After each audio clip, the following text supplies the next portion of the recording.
Hi hello everyone. ಇವತ್ತು chicken biryani ಹೇಗೆ ಮಾಡೋದು ಅಂತ ತೋರಿಸ್ತೀನಿ ನೋಡಿ. ಒಂದು ಮೀಡಿಯಮ್ ಸೈಜ್ ಈರುಳ್ಳಿ, ಒಂದು 10 ಹಸಿಮೆಣ್ಸಿನ್ಕಾಯಿ ಮತ್ತು ಒಂದು ಕಾಲು ಭಾಗ ಅಷ್ಟು ತೆಂಗಿನಕಾಯಿ ತೊಗೋಬೇಕು. ಆಮೇಲೆ ಲವಂಗ, ಮೆಣಸು, ಚಕ್ಕೆ, ಯಾಲಕ್ಕಿ ತೊಗೋಬೇಕು. ಮ್ಯಾರಿನೇಟ್ ಮಾಡ್ಕೊಂಡು ಇಟ್ಕೋಬೇಕು ಮೊಸರು ಜೊತೆ ಚಿಕನ್ನ. ಆಮೇಲೆ ಕೊತ್ತಂಬರಿ ಮತ್ತು ಪುದೀನ ತೊಗೋಬೇಕು, ಒಂದು ಹಿಡಿಯಷ್ಟು.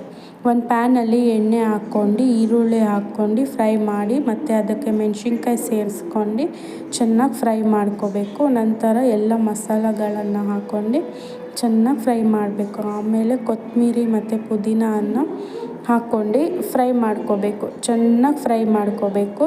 ಆಮೇಲೆ ಒಂಚೂರು ಕಾಲು ಚಮಚದಷ್ಟು ಅರಿಶಿನ ಮತ್ತು ಒಂದು ಅರ್ಧ ಚಮಚದಷ್ಟು ಜೀರಿಗೆ ಹಾಕ್ಕೊಂಡು ಚೆನ್ನಾಗಿ ಫ್ರೈ ಮಾಡ್ಕೊಂಡು ಕೊಬ್ಬರಿ ಹಾಕ್ಕೊಂಡು ಲೈಟಾಗಿ ಫ್ರೈ ಮಾಡ್ಕೊಳ್ಳಿ. ಕೊಬ್ಬರಿ ಹಾಕ್ಕೊಂಡು ಆಮೇಲೆ ಮಿಕ್ಸಿಗೆ ಹಾಕ್ಕೊಂಡು ಒಂದು ಅರ್ಧ ಚಮಚದಷ್ಟು ಶುಂಠಿ ಬೆಳ್ಳುಳ್ಳಿ ಪೇಸ್ಟ್ ಹಾಕ್ಕೊಂಡು ಈ ಥರ ಪೇಸ್ಟ್ ಮಾಡ್ಕೋಬೇಕು.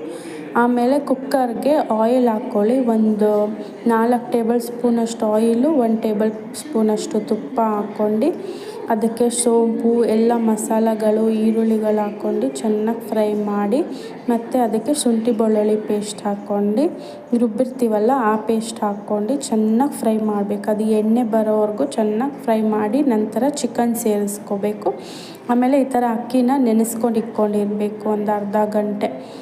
ಆಮೇಲೆ ಅಕ್ಕಿ ನಾನು 2 ಗ್ಲಾಸ್ ತೊಗೊಂಡಿದ್ದೀನಿ, ಸೊ ಅದಕ್ಕೆ 3 ಗ್ಲಾಸಷ್ಟು ನೀರು ಹಾಕ್ಕೊತಾ ಇದ್ದೀನಿ. ಅದು ಚೆನ್ನಾಗಿ ಕುದಿ ಬಂದಮೇಲೆ ಅಕ್ಕಿ ಅದರೊಳಗಡೆ ಹಾಕ್ಕೋಬೇಕು. ಈ ಥರ ಒಂದು ಲಿಂಬೆಹಣ್ಣು ರಸವನ್ನು ಹಾಕ್ಕೋಬೇಕು ನೋಡಿ. ಈ ಥರ ಬಾಯ್ಲಿಂಗ್ ಬಂದಾಗ ಲಿಡ್ನ ಮುಚ್ಚಿಬಿಟ್ಟು ಒಂದು 3 ವಿಸಿಲ್ ಹೊಡೆಸ್ಕೋಬೇಕು. ಚೆನ್ನಾಗಿ 3 ವಿಸಿಲ್ ಹೊಡೆಸ್ಕೊಂಬಿಟ್ಟು ನೋಡಿ ಈ ಥರ ಬಿಸಿ ಬಿಸಿಯಾಗಿ ಬಿರಿಯಾನಿ ರೆಡಿ ಆಗುತ್ತೆ. ತುಂಬಾ ರುಚಿಯಾಗಿರುತ್ತೆ, ತಿನ್ನೋಕ್ಕಂತೂ ತುಂಬಾ ಚೆನ್ನಾಗಿರುತ್ತೆ. ಮೇಲೆ ಈ ಥರ ಒಂಚೂರು ಬಿರಿಯಾನಿ ಪೌಡ್ರ್ ಹಾಕ್ಕೊಂಡು ಮಿಕ್ಸ್ ಮಾಡಿಕೊಂಡ್ರೆ ಸೂಪರಾಗಿರುತ್ತೆ. Thank you.